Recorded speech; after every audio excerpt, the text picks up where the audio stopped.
This video today is part 2 of what really happens when you move to France. But I do want to preface it by saying I think this video is really more for people who are actually looking at moving somewhere long-term to France or to another country where they're making a really big change. And they want to know more about how it feels and what happens after like the initial glow wears off and real life takes over. So that's gonna be the focus of this video. And now let's get right into it. C'est parti!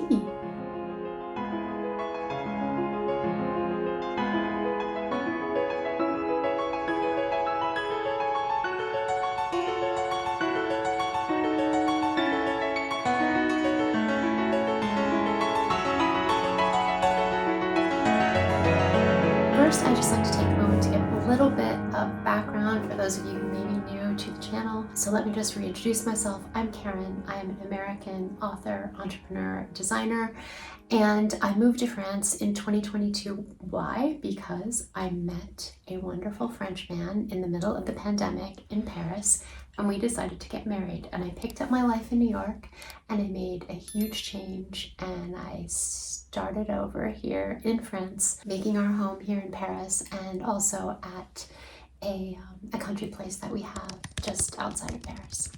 So that's a little bit about me and how I came to be here in France. And I did make a part 1 of this video, which you can go back and check out. It has some sort of higher level observations that I made in my first year and a half. But this video is really more about the differences between the first year and how I've changed in this second year here as a resident and a newlywed. I'm still a newlywed. Number 1, my French is better.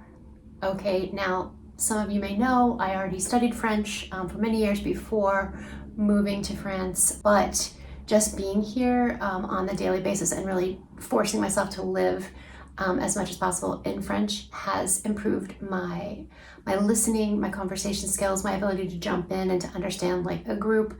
I'm still not 100%, but I'm feeling really comfortable and less afraid to get out there and be living in French. So that's a real plus.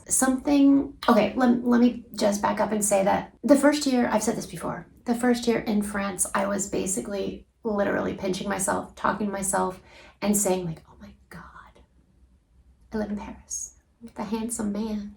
I am married. I never thought I would get married. I just am living this life that I could only have dreamed of, and it's so magical and fun. And by the way, that is all still true. That is all still true. But how you have this image of what it's like to live somewhere. I mean, this is true of New York City too. Anywhere you live for any extended period of time, you're going to get to know it on a deeper level, and you are going to change, and you're going to still obviously have that the magic that you love about the place. I mean, I am in love with Paris and I am in love with my life here, but it's you have to deal, you're not just on vacation, you're not just staying in a hotel and eating out in a restaurant every night.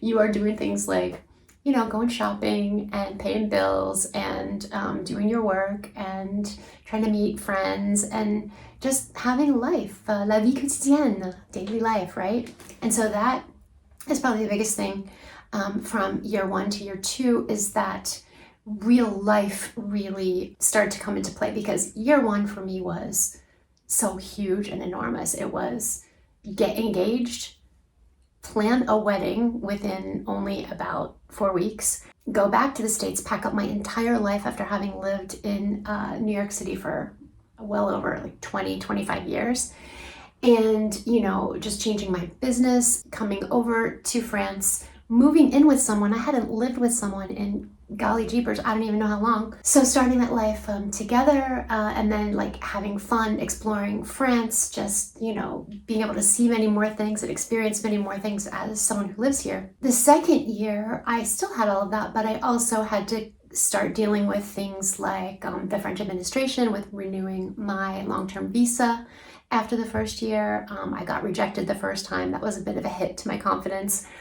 Getting a driver's license, because in France with my American driver's license, I could only drive on that for 1 year, and then I had to go through the entire process again, but that's a whole other story. You can watch the videos on that. If you're interested, it's traumatic, just be aware. Also, having ended a very, very big work contract that I'd had for more than a dozen years, just at the end of 2023. Also in late 2023, giving up a business that I had been working on for 4 years and selling that and saying goodbye to it.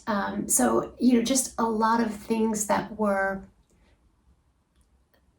let's just say, not as much fun as planning an amazing French wedding and were challenging, just challenging. That's what year 2 has really been like for me. I mentioned my confidence levels, and I will say that that's probably one of the biggest things that, I think I mentioned this in part 1 too. I took some hits to my confidence.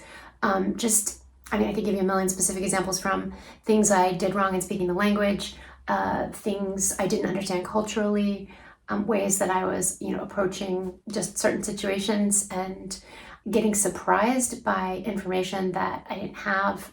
Just maybe I wasn't well prepared enough for things like taxes and stuff like that. Which is that sense of sort of like surprise discovery where you're kind of like this a little bit, like, okay, what's gonna happen next?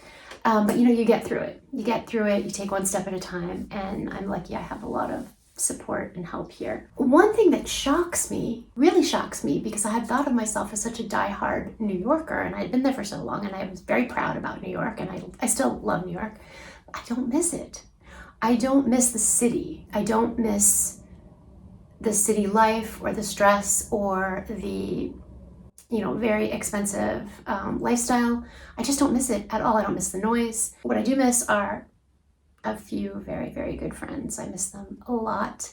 And I feel these pangs all the time because with the time difference, it's just, it's difficult. We still try to keep up, but that's probably the one thing that I miss the most in this second year. And we only traveled to the States once last year, so I only really got to see everybody once or twice. But on the upside, in my second year here, I've started to make some friends, just a few, but some really good friends who are so amazing and encouraging and just cool.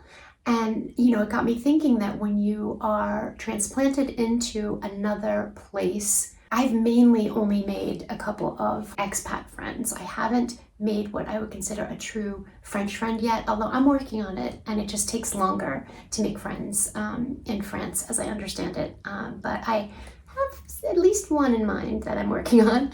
But with my expat friends, what's so fascinating is, people who are here transplanted are generally here for an interesting reason, and they often have very interesting stories. And so I've just been so grateful, because it's not easy to make friends as an adult. And so this has been one of the biggest upsides to moving here and being here. Okay, and then I would say probably just the biggest thing that I would note is just that I still do feel a little bit on the outside.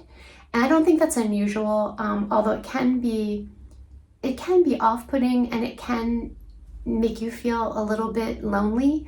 I think it's just that sense of, being in a situation where I always tell the story that, we went to a show in the theater, and obviously there's no subtitles at a show, and this was a very culturally relevant show with lots of jokes and political references and cultural nods. And, I had a hard time understanding a lot of it, and everyone was laughing on cue together as this group experience, and it was obviously a great show.